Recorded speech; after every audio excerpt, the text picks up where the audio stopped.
اپنے ملک کی بات کر رہے ہیں, حب الوطنی کی بات کر رہے ہیں, تو سر کیا احساسات تھے اس وقت؟ ظاہر ہے یہ تو ایک غیر معمولی واقعہ تھا. پورے عالم اسلام میں پاکستان پہلا ملک تھا جس نے یہ صلاحیت حاصل کی تھی. تو یہ پورا عالم اسلام جو ہے اس میں اس پر جشن منایا گیا اور مسرت کا آغاز کیا گیا, اور پاکستان جو ہے اللہ تعالیٰ نے اس کو یہ توفیق دی. بڑی توانائی محسوس ہوئی کہ جو انڈیا کا خیال تھا جب دھماکے کیے کہ پاکستان کے پاس یہ صلاحیت موجود نہیں ہے اور وہ اپنے دباؤ میں لے آئے گا اور اس کی اب دھونس جو ہے وہ قائم ہو جائے گی. لیکن الحمدللہ پاکستان اپنا پروگرام مکمل کر چکا تھا, اس کو موقع مل گیا اور اس نے دھماکوں کے جواب میں دھماکے کیے. اور پھر ایک سال جب ہوا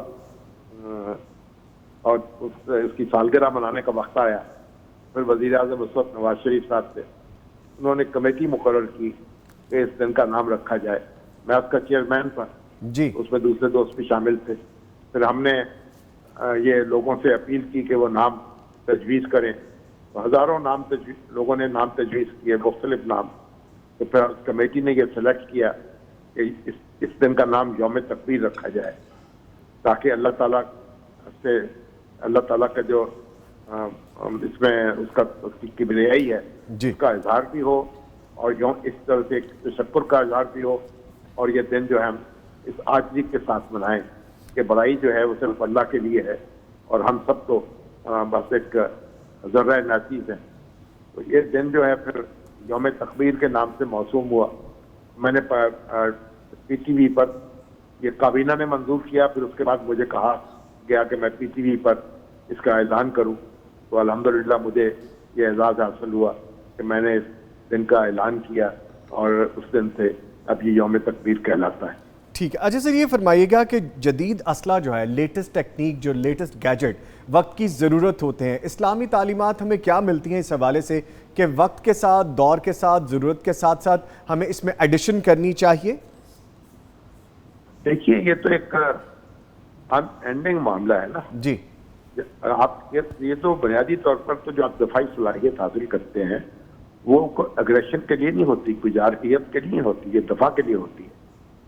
اور اس سے ایک پاکستان نے بھی جو یہ صلاحیت حاصل کی تو اس کا مطلب یہ نہیں تھا خدا نخواستہ اس کو استعمال کیا جائے گا.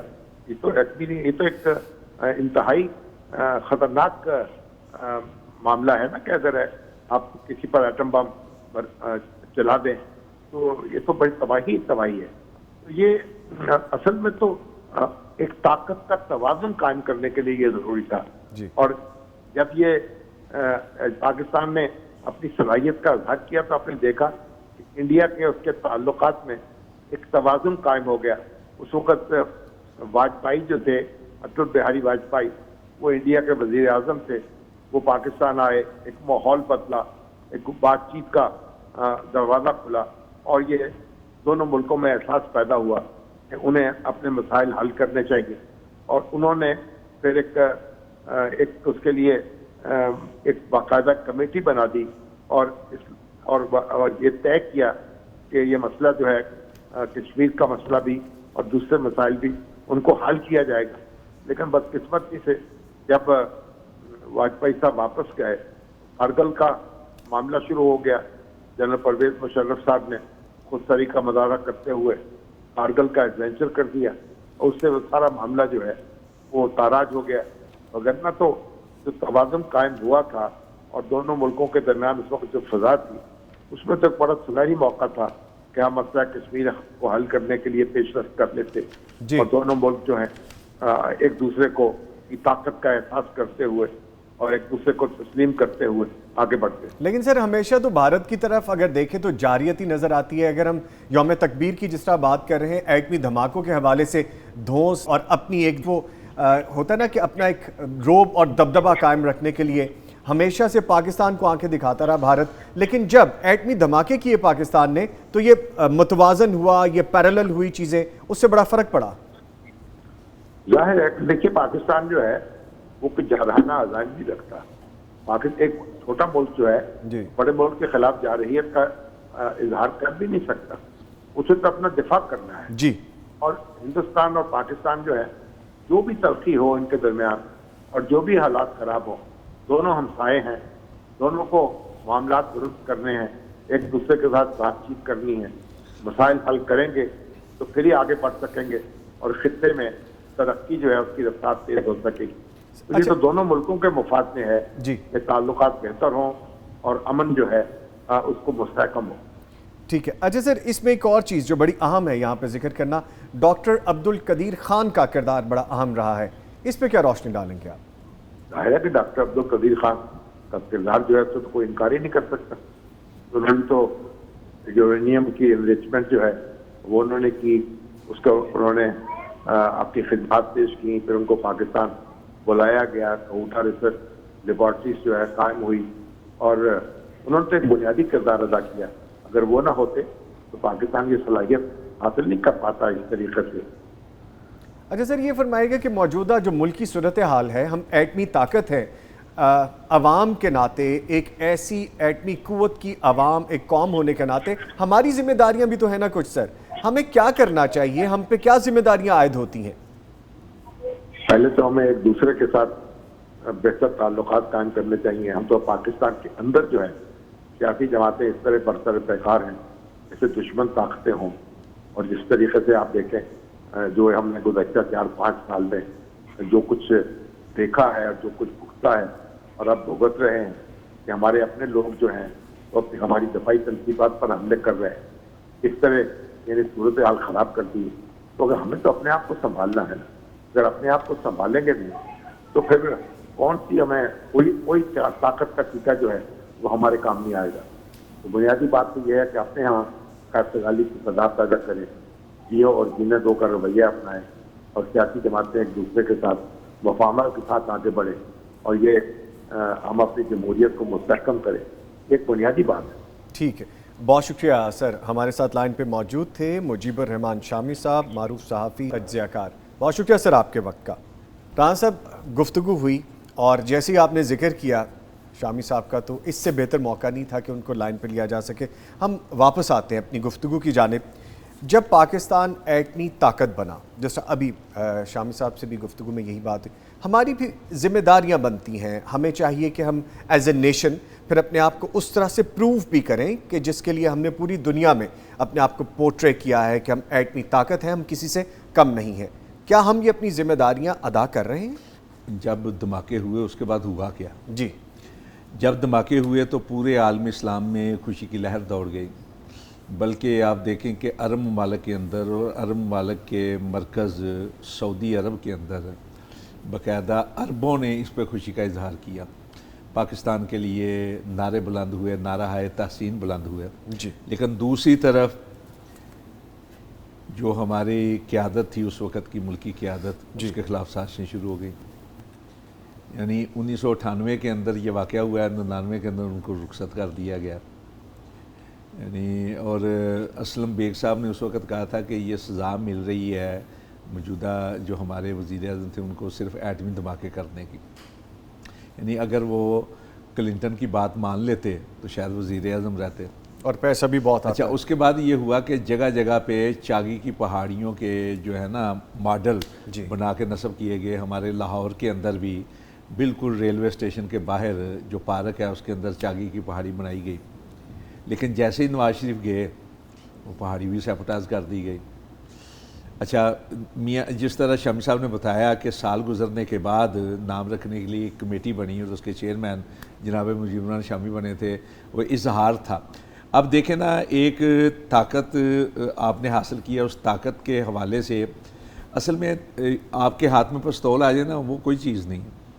اندر ہمت ہونی چاہیے مزاحمت کرنے کی اور کھڑے ہونے کی، اس کو چلانے کی بھی ہمت ہونی چاہیے. یعنی قرآن پاک کے اندر منافقون جو سورہ منافقون ہے اس کے اندر منافقوں کا تذکرہ کیا گیا کہ اگر ان کے وجود کو دیکھتے ہیں، ان کے قد کاٹ کو دیکھتے ہیں، ضخامت کو، تو جب وقع جسام ہوں، تو ان کا قد کاٹ، ان کی جسامت، ان کا ضخامت جو ہے وہ تمہیں حیرانی میں ڈال دے گی.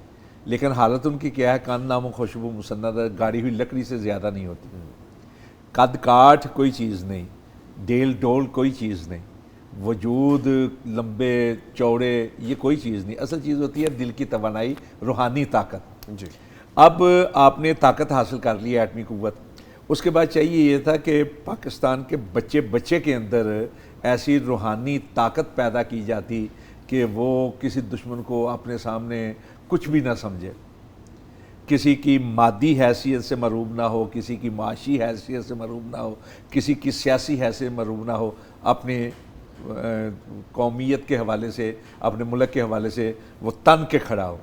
لیکن یہاں کیا ہوا، جو ماڈل تھے، یہ ماڈل پہاڑیاں کوئی چیز نہیں تھی، یہ اصل میں ایک ذہن سازی کے لیے چیزیں تھیں، لیکن آپ نے ان کو ختم کر دیا۔ یوم تکبیر منایا جاتا تھا جب تک نواز شریف رہے، آپ نے نواز شریف کی مخالفت میں اس کو ختم کر دیا۔ اب مجھے دیکھیں 1998 کے بعد جو بچے پیدا ہوئے ہیں، کہ ان کو معلوم ہے کہ یوم تکبیر کیا تھا؟ ان کو معلوم ہے کہ پاکستان نے جو دھماکے کیے تھے اس کا پس منظر کیا ہے، یا اس دھماکے کرنے کے وقت میں جو ایک تقویت ملی تھی، روحانی تقویت ملی تھی، یا جو خوشی میسر آئی تھی، وہ جذبہ کیا تھا اس وقت، یا جذبہ پیدا ہوا تھا، یہ ولولہ تازہ ملا تھا، وہ کیا تھا کسی کو کوئی معلوم نہیں۔ اس لیے کہ آپ نے محض اپنا نواز شریف کی مخالفت میں، محض اس وقت کے اپنا جو سیاسی طاقت تھی یا سیاسی نمائندگی تھی، اس کی مخالفت میں آپ نے سب کچھ سیبوٹاژ کر دیا۔ رانا صاحب پھر مجھے یہاں پہ یہ کہہ لینے دیجئے، بلکہ آپ یہ بتائیے ہمیں کہ کیا ہم اس وقت اتنا بڑا، جس کو آج ہم یہ واقعے کو اتنی بڑی طاقت ہونے کا جو کریڈٹ اس گورنمنٹ کو دینا چاہیے تھا، ہم دیتے ہیں؟ نہیں دیتے، نہیں دیتے۔ میں کہتا ہوں حکومت کو نہ دیں۔ ٹھیک ہے، ایک قومی معاملہ تھا نا، قومی تقویت، قومیت کی بات تھی، بالکل۔ اس قومی تقویت کے حوالے سے ہم نے کیا کیا 1998 کے بعد؟ ہم نے اس دن کو فراموش کر دیا، ہم نے ان حالات کو فراموش کر دیا، بلکہ پاکستان کے اندر یہ باتیں ہوتی رہی ہیں، جی ایٹمی طاقت حاصل کر لی ہے تو کیا ہوا، روٹی کھانے کے لیے کچھ نہیں ہے، پینے کے لیے کچھ نہیں ہے، معاشی حالات برے ہیں، یہ ہے وہ۔ بلکہ ہوا یہ کہ جو استعماری طاقتیں پاکستان کے خلاف تھیں، انہوں نے پاکستان کے اوپر معاشی جنگ جو ہے وہ جاری کر دی، اور معیشت کے حوالے سے پاکستان کو جو ہے نا نیچے لے گئے، تاکہ یہ جو ایٹمی صلاحیت ہے اس کا سودا کرنے کے لیے تیار ہو اس کا پروپیگنڈا باقاعدہ کیا گیا، پروپیگنڈا کیا گیا، بلکہ کوششیں کی گئیں، یعنی آپ کی معیشت کو تنگ کرنے کی کوشش کی گئی، آپ کے اوپر ایک معاشی جنگ جو ہے وہ طاری کر دی گئی، آپ کے اوپر حاوی کر دی گئی معاشی جنگ، اور اس کے نتیجے میں یہ تھا کہ کسی طرح سے نا یہ سودا کر لیں ایٹمی صلاحیت کا۔ سر پھر یہاں پہ یہ بھی بتا دیجئے آپ ہمیں، کیونکہ آپ اس پہ گہری نظر بھی رکھتے ہیں، ایٹمی جو تنصیبات ہیں ہماری، ان کو اکثر ٹارگٹ کیا جاتا ہے کہ پاکستان میں محفوظ نہیں ہے، یا اس کو کویسچن بنا کے اس پہ سیاست کی جاتی ہے؟ نہیں، 2-3 حربے کیے گئے نا ایٹمی طاقت بنانے کے بعد۔ ایک تو یہ کہا گیا جی کہ ایٹمی طاقت کی ضرورت نہیں تھی، ہمیں چاہیے تھا کہ اپنی معاشی حالت بہتر کرتے، ایک تو یہ کہا گیا۔ دوسرا یہ کہا گیا جی ایٹم ہم نے کھانا ہے، یعنی اس طرح کی باتیں کی گئی عوام کو جو ہے نا عوام کو بدزن کرنے کے لیے، اور عوام کو بھوکا رکھا گیا اس لیے، اور ایسے حالات پیدا کیے گئے کہ عوام بھوکے مر جائیں، تو ان کے سامنے پھر کہے جی ایٹم کھاؤ جی۔ وہ جس طرح اپنا آتا ہے نا کہ انہوں نے منگولوں نے جا کر کہا تھا کہ ایک شہزادے کو پکڑ کے کہا جی یہ زر و جواہرات کھاؤ، آتا ہے نا، اس طرح یہ حالات پیدا۔ دوسرا یہ کہا گیا کہ ایٹمی طاقت جو ہے نا محفوظ نہیں ہے۔ کیوں نہیں ہے بھائی محفوظ؟ الحمدللہ ہماری جو ہے نا سیاسی تمام تر قباحتوں کے باوجود، یا ایسے حالات بھی آئے کہ ایسے لوگ بھی ہمارے حکمران بنے یا سیاستدان بنے کہ جن کی جو ہے وفاداری کہیں اور تھیں، یہ ہوا۔ لیکن ایٹمی صلاحیت جو ہے جن ہاتھوں میں ہے، وہ ہاتھ جو ہیں وہ بالکل پاکستان کے ساتھ بالکل کھڑے ہیں، اور ان کے ہاتھوں کے اندر بالکل صلاحیت محفوظ ہے۔ یہ انتہا درجے کی بدگمانی نہیں بلکہ بدزنی پھیلائی جا رہی ہے، اور غلط قسم کا پروپیگنڈا ہے کہ جی ایٹمی صلاحیت بالکل محفوظ ہے، منفی پروپیگنڈا، یہ بالکل منفی پروپیگنڈا ہے، بالکل محفوظ ہے الحمدللہ۔ اور یہ جو حالیہ دنوں میں جو واقعات ہوئے ہیں، یہ بھی در حقیقت اسی کا ایک تسلسل ہے، اسی کا تسلسل ہے۔ جو پاکستان کی ایٹمی صلاحیت کو ختم کرنا چاہتے ہیں نا، انہوں نے یہ بتایا کہ جی دیکھیں جو پاک افواج کی تنصیبات ہیں، اگر وہ محفوظ نہیں ہیں عوام پاکستان کے خلاف ہیں، اور یہ بھی اپنا پراپوگنڈا کیا جاتا ہے، بلکہ سوشل میڈیا کے اوپر تو کئی لوگ ایسے ہیں، اللہ معاف کرے، جو پاکستان کے ساتھ تعلق کا اظہار کرتے ہیں، لیکن پاکستان کہ وہ کہتے ہیں کہ فوج کے اندر دراریں پیدا ہو گئی ہیں، فوج کے اندر جو ہے وہ استحکام باقی نہیں رہا، فوج کے اندر گروپ بندی پیدا ہو گئی ہے. یعنی اس طرح کی جو باتیں کی جاتی ہیں وہ فوج کے خلاف نہیں ہے، وہ در حقیقت پاکستان کے خلاف ہے، پاکستان کی جو ہے نا اسلامیت کے خلاف ہے. پاک فوج الحمدللہ ایک ایسا ادارہ ہے کہ جو ہمارے تحفظ اور بقا کا ضامن ہے. بے شک. اور یہاں میں ایک بات اور عرض کرنا چاہتا ہوں، ضمناً بات آ گئی ہے. جی جی. آپ دیکھیں نا، لیبیا ہو، سوڈان ہو، ٹیونس ہو، شام ہو، عراق ہو، یہ جتنے ممالک ہیں، یا افغانستان ہو، سب سے پہلے وہاں کی فوج کو سیپوٹائز کیا گیا، فوج کے اندر دراریں پیدا کی گئیں، فوج کے اپنا جو ہے طاقت اس کو ختم کیا گیا. پھر ان ملکوں کا جو حال ہوا ہے وہ پاکستان کے اندر بھی اگر آپ فوج کو تباہ کریں گے یا سیپوٹائز کرنے کی کوشش کریں گے یا پاک فوج کے خلاف کوئی اقدام، تو در حقیقت پاکستان کے خلاف ایک بہت پاکستان کی سالمیت کے لیے. اچھا سر، یہ فرمائیے گا، بھارت تو ہمارا ازلی دشمن ہے، ہمیشہ میں آنکھیں دکھاتا رہا ہے، ماضی ہو یا ماضی قریب کی بات ہو یا ابھی حالیہ دنوں کی بات ہو. جب ہم کرتے ہیں یوم تکبیر 28 مئی 1998، ہم نے جب ایٹمی دھماکے کیے تو ایک توازن کی فضا آئی اور ان کو بھی سمجھ آئی کہ بھئی اب ذرا ہوش کے ناخن لینے ہیں. تو اس سے ہماری قوت، ہماری ملکی سالمیت، اس کو کتنی تقویت ملتی ہے اس سارے معاملے کے بعد؟ پھر ہمارے اپنے جو غوری ہیں، ہدف ہیں اور ہمارے دفاعی تنصیبات ہیں جو ہم نے اپنے ملک کی سلامتی کے لیے رکھی ہیں. نہیں، دیکھیے، حضرت علامہ اقبال جن کو مصور پاکستان کہا جاتا ہے، انہوں نے بہت پہلے کہا تھا، اور یہ ایک عالمی حقیقت ہے کہ ہے جرم ضعیفی کی سزا مرگ مفاجات. ہے جرم ضعیفی کی سزا مرگ مفاجات. یعنی اگر آپ کمزور ہیں جی تو آپ کو کوئی بھی کھا جائے گا. آپ طاقتور ہوں گے تو آپ کا سکہ چلے گا. یعنی آپ رقبے کے لحاظ سے نہ دیکھیں کسی ملک کو، جی آپ وہاں کی آبادی کے لحاظ سے نہ دیکھیں کہ اس کی تعداد کتنی ہے، آپ یہ دیکھیں کہ وہ ملک کتنا مضبوط ہے. وہ ملک جتنا مضبوط ہوگا اتنا اس کا سکہ چلے گا دنیا کے اندر. یہ ایک عالمی حقیقت ہے. جی. اب پاکستان اگر مضبوط ہے، طاقتور ہے، جی، تو کوئی اس کے ساتھ لڑنے کے لیے تیار نہیں ہوگا. اگر کمزور ہے، اگر آپ کمزور ہوتے نا تو آپ کا حالت جو ہے نا آپ کی نیپال اور بھوٹان جیسی ہوتی. اللہ اکبر. انڈیا جو ہے رقبے کے لحاظ سے، افراد کی تعداد کے لحاظ سے پاکستان سے بہت بڑا ہے. جی. لیکن اگر اس کو ہمت نہیں پڑ رہی پاکستان پہ کھلم کھلا جارحیت کی، تو اس کی وجہ یہ ہے کہ وہ سمجھتا ہے کہ پاکستان کے پاس ایک طاقت موجود ہے. ماشاءاللہ پاکستان بھی صرف ایٹمی اپنا جو ہے نا ایٹم بم بھی نہیں ہے، جی، بلکہ آپ نے ایسے میزائل تیار کر لیے ہیں جن کے اوپر ایٹمی طاقت جو ہے اس کو استعمال کیا جا سکتا ہے، اور اس کے اوپر ایٹم بم جو ہے نا چھوٹے چھوٹے حیثیت میں وہ فٹ کیے جا سکتے ہیں اور ٹارگٹ تک پہنچایا جا سکتا ہے. بلکہ یہ کہا جاتا ہے کہ ایک ضیاء الحق کے دور کے اندر ایک موقع ایسا آیا تھا کہ اس وقت راجیو گاندھی تھے غالباً، یا راجیو گاندھی تھے جو وزیر اعظم تھے انڈیا کے. تو ایک موقع ایسا ہے کہ جب پتہ چلا کہ جا رہی ہے تو ضیاء الحق بغیر دعوت کے جی پہنچ گئے تھے، کرکٹ میچ دیکھنے کے لیے پہنچ گئے. اور کہا یہ جاتا ہے کہ انہوں نے راجیو گاندھی کے ساتھ ملتے ہوئے کان میں کہا کہ ہم ایٹمی طاقت ہیں. ہاں، سرپرائز دیں گے ہم آپ کو پھر.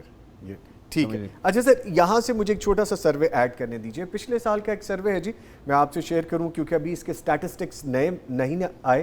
جو پچھلا سروے تھا اس کے مطابق رپورٹ ہے جس میں روس کے پاس 5977 5977، امریکہ کے پاس 5428 5428، چین کے پاس 350، فرانس کے پاس 290، برطانیہ کے پاس 225، پاکستان کے پاس 165 165 اور انڈیا کے پاس 160، اسرائیل کے پاس 90 اور شمالی کوریا کے پاس 20 ایٹمی میزائل موجود ہیں جو ڈیفینیٹلی اس سال انکریز کریں گے اور یہ تعداد بڑھے گی.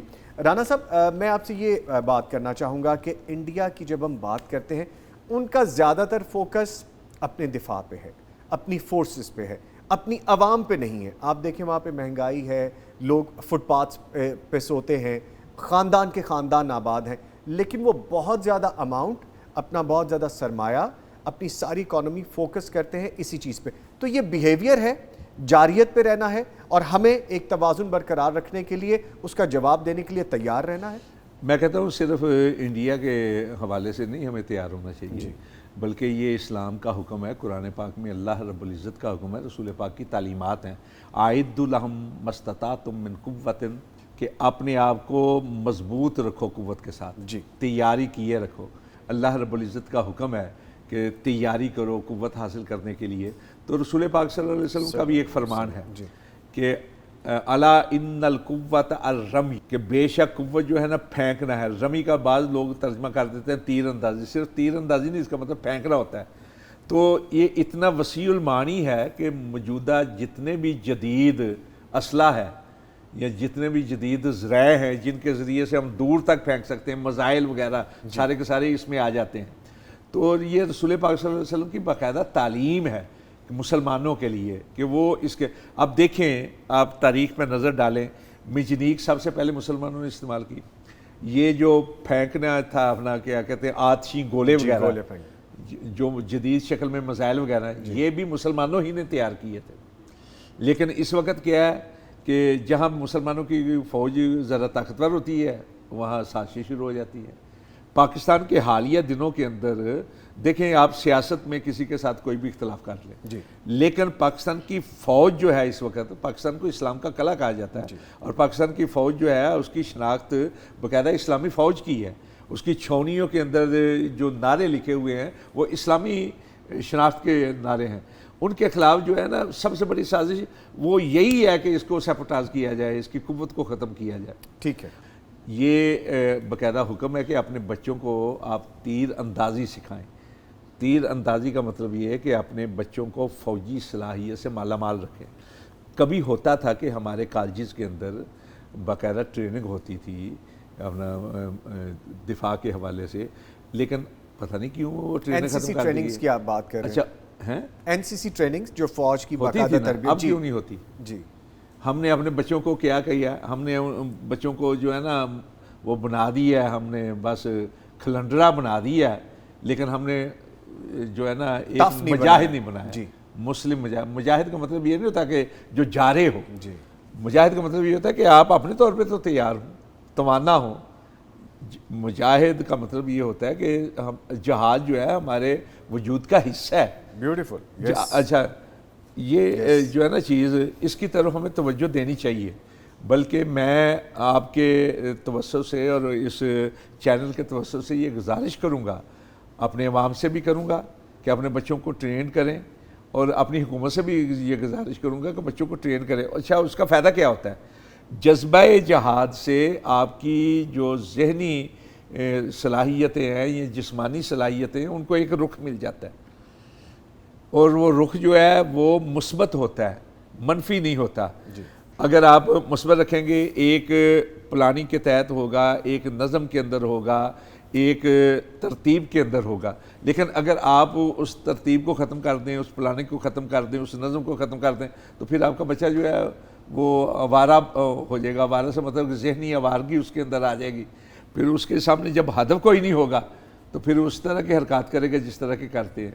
مثلا آج کل سوشل میڈیا کے اوپر جو کچھ ہو رہا ہے کہ ہر نوجوان جو اس کے پاس موبائل تو ہے، لیکن وہ یہ سمجھتا ہے کہ میں شاید 22ویں گریڈ کا دانشور لگا ہوا ہوں۔ دانش ایک ہوتا ہے دانشور، ایک ہوتا ہے دانشور، تو وہ اپنا پھر لوگوں کے اپنا جو ہے نا عزتوں کے ساتھ کھلواڑ کرتا ہے، راہ چلتے ہوئے اس کو پتہ نہیں ہوتا۔ لیکن اگر اس کے اندر جذبہ جہاد ہوگا، اس کو ٹریننگ دی جائے گی، ایک پلاننگ کے نظم، ایک نظم کے اندر اس کو لایا جائے گا، ایک ترتیب کے اندر، تو اس کی زندگی جو ہے اس کا ایک رخ متعین ہوگا اور مثبت ہوگا۔ جیسے آپ فرما رہے ہیں ڈائمینشن ہمیں کلیئر ہونی چاہیے، اپنی منزل کا ہمیں پتہ ہونا چاہیے، آنے والے وقت کے لیے ہمیں تیار ہونا چاہیے۔ بڑے خوبصورت الفاظ ہیں آپ کے کہ سوشل میڈیا کے بکرات سکرات ارسطو ہیں لیکن ریسرچ نہیں ہے، شعور نہیں ہے۔ تو اس کا مطلب یہ نہیں ہے کہ سوشل میڈیا کے گیجٹس کو استعمال نہ کریں، اچھے استعمال کریں، اچھے پازیٹیو لیکن وہ استعمال تبھی کریں۔ آپ اچھا استعمال کریں گے جب آپ کی ذہنی تربیت ہوئی ہوگی، آپ کا ذہن، آپ کا دل، آپ کا دماغ، آپ کی فکر جو ہے اس کا ایک رخ متعین ہوگا۔ سر ہمیں نیشن کو گائیڈ کرنے کے لیے، ذہنی تربیت کرنے کے لیے ہماری ذمہ داریاں کیا عائد ہوتی ہیں حکومتی سطح پہ؟ جس طرح ہم ایٹمی طاقت ہیں، ہمارا ایک وقار ہے، ہماری اپنی ایک پہچان ہے، تو یہ بہت سے ممالک میں سے ہم آؤٹ سٹینڈ کرتے ہیں اپنی ایک شخصیت کو، ہماری ذمہ داریاں کیا ہونی چاہیے؟ سب سے پہلے تو والدین کا یہ فرض ہے کہ وہ اپنی اولاد کو صحیح رخ پہ رکھیں. دیکھیں پہلی اینٹ اگر سیدھی رکھی ہوگی تو دیوار جتنی چاہے اونچی ہو جائے وہ سیدھی رہے گی. پہلی اینٹ اگر ٹیڑھی ہوگی، وہ فارسی کا ایک شعر ہے کہ خشت اول چون حد معمار کج تا سریا میر و دیوار کج، کہ اگر پہلی اینٹ ٹیڑھی ہوگی نا تو پھر سریا تک بھی پہنچ جائے دیوار ٹیڑھی کی ٹیڑھی. بنیاد خراب ہے تو پھر اوپر سب خراب. سب سے پہلے تو والدین کی ذمہ داری ہے کہ وہ بچے کی اچھی ساخت کریں، اچھی بنیاد رکھیں. اس کے بعد ہے ہمارے اسکول کالج وغیرہ، وہاں کی تربیت جو ہے وہ بہت زیادہ ضروری ہے کہ وہاں صرف ایسا نصاب نہ ہو، ایسا سلیبس نہ ہو جو انسان کو محض مشین بنا دے. ان کی اخلاقی تربیت بھی ہونی چاہیے. اخلاقی تربیت کے ساتھ ساتھ ہماری فوجی تربیت بھی ہونی چاہیے. اسکول لائف سے شروع ہو جانی چاہیے. ایسا نصاب ہونا چاہیے جو ان کے ذہنی ساخت کو، ان کے سامنے آئیڈیل جو ہے آپ وہ رکھیں جو آپ کے تاریخی ہیرو ہیں، تاکہ ان کو مد نظر رکھ کے وہ اپنے آپ کو تیار کر سکیں. یہ جو ہے نا ہمارا ذرائع ابلاغ جو ہیں، الیکٹرانک میڈیا ہے، اس میں پرنٹ میڈیا ہے، اس کے ساتھ بھی ذہن سازی کرنی چاہیے. یہ محض عکاس نہیں ہے، یہ ذہن سازی کے بہت بڑے ذریعے ہیں. لیکن ہم نے ان کو استعمال کرنا جو ہے نا اور طریقے سے استعمال کرنا شروع کر دے. غلط. ہم جو ذہن سازی ہمارے ذرائع ابلاغ کر رہے ہیں وہ انتہا درجے کی نہ صرف بودی ہے بلکہ بد تہذیب پر بنی ہے. جو ڈرامے ہمیں دکھائے جا رہے ہیں، جو محرم رشتے ہیں نا ہمارے بڑے قابل احترام رشتے، ان کے بارے میں گندی نظریں پیدا ہو جاتی ہیں، گندی سوچیں پیدا ہو جاتی ہیں، جس طرح کے ہمارے ڈرامے پیدا کیے جاتے ہیں. ان کو اچھے طریقے سے ذہن سازی کے لیے استعمال کیا جا سکتا ہے. تو یہ ایک طریقے ہیں. اچھا دوسرا یہ ہے، پتہ نہیں آپ کے پاس وقت کتنا ہے؟ بس چند ایک منٹ ہے میرے پاس. میں ایک اور جو ہے نا اصلاح کرنی چاہتا ہوں آج کے پروگرام. G please. ہمارے ہاں یہ سمجھا جاتا ہے چاگی کی پہاڑیاں بنائی گئی تھیں. جی. چاگی کی پہاڑیوں میں ایٹمی دھماکے نہیں ہوئے تھے. یہ دھماکے ہوئے تھے راسکو کی پہاڑیوں میں. چاگی کی پہاڑی جو سلسلہ ہے یہ پاکستان سے شروع ہوتا ہے، افغانستان تک جاتا ہے. راسکو کی پہاڑیوں کا جو سلسلہ ہے صرف پاکستان کے اندر ہے. آپ کوئٹہ سے ایران کی طرف جائیں نا تو چاگی کی پہاڑیاں جو ہیں وہ شمال کی طرف ہیں، راسکو کا سلسلہ جو ہے جنوب کی طرف ہے. تو سر چاگی کو پھر کیوں پوائنٹ آؤٹ؟ ضلع چاگی ہے. اچھا ضلع چاگی. اور ضلع چاگی جو ہے یہ پاکستان کا شاید سب سے بڑا ضلع ہے. اور اس کی یہ صورتحال ہے کہ ہم نے تو وہ علاقہ دیکھا ہونا، 562 کلومیٹر کے اندر 2 افراد ملیں گے آپ کو. اچھا آبادی کام ہے. بلکہ اس کو چنا اس لیے گیا تھا کہ یہ جو اپنا پہاڑی سلسلہ راسکو کا پہاڑی سلسلہ جس جگہ پہ دھماکے ہوئے ہیں اس کے قریب چھتر کے نام سے ایک گاؤں تھا. اس کے اندر ٹوٹلی آبادی جو تھی وہ 200 نفوس پر مشتمل تھی. اچھا. تو ان کو وہاں سے اٹھا کر کو تقریباً کافی دور کو 100 سے زیادہ کلومیٹر یا کم ہوگا، کلی اعظم کے نام سے ایک آبادی ہے، وہاں ان کو منتقل کیا گیا. تو اس لیے چنا گیا تھا ایک تو یہ کہ راسکو کا یہ سلسلہ جو ہے بڑے مضبوط پہاڑ تھے، اور پھر 163 یا 147 کے قریب کلومیٹر اندر سرنگ ترچھی سرنگ بنائی گئی تھی. 5 دھماکے ہوئے راسکو کے پہاڑی سلسلے کے اندر، اور چھٹا جو ہے نا دھماکہ وہ خاران ضلع کے صحرا کے اندر کیا گیا تھا. تو پہلے جو 5 دھماکے ہوئے یہ ضلع چاگی تھا، اور چاگی ایک چھوٹا سا گاؤں ہے. ٹھیک ہے. اس کا جو ہیڈ مقام ہے نا ہیڈ کوارٹر جو ضلعی ہیڈ کوارٹر ہے وہ نوشکی ہے. ٹھیک ہے. اور وہاں جو رہنے والے جو لوگ ہیں وہ براہوی زبان استعمال کرتے ہیں. ٹھیک سر، بڑی انفارمیشن ہے اور بڑی چیزیں ہیں جو کہ ہم ڈسکس کر بھی سکتے ہیں، لیکن چونکہ وقت کی قید رہتی ہے ہمیں، تو ہمیں ہمیشہ سے کہیں نہ کہیں گفتگو کو کلوز کرنا پڑتا ہے. بہرحال آپ کی تشریف آوری کا بہت شکریہ. 28 مئی کے حوالے سے آج کچھ نئی چیزیں بھی آپ نے ہمیں ایڈ آن کر کے بتائیں جو شاید عام ہمارے ویور کو پتہ نہ ہو، اور سننے سے یہ لگے گا کہ وہ چاگی کا جو مقام تھا اصل میں اس کو کیوں پوائنٹ آؤٹ کیا گیا، اصل میں کہاں پہ دھماکے کیے گئے، اور اس کا جو پس منظر تھا وہ آپ نے بیان کیا. آپ کی تشریف آوری کا بہت شکریہ. جی ہمارے ساتھ موجود رہے جناب رانا شفیع خان پسروری صاحب، معروف صحافی ہیں، کالم نگار ہیں، ہمارے سینئر ساتھی بھی ہیں، اور انہوں نے جو گفتگو کی اس میں بہت سی چیزیں آپ نے بھی نئی سنی ہوں گی. یقیناً یہ انفارمیشن میں اضافہ ہے. آپ کو مزید بھی ایسی اور چیزیں ہم بتانے والے ہیں، اور ہم اپنے ایک اور مہمان کو بھی مدعو کرنے والے ہیں. مزید گفتگو ہوگی، ہمارے ساتھ رہیے.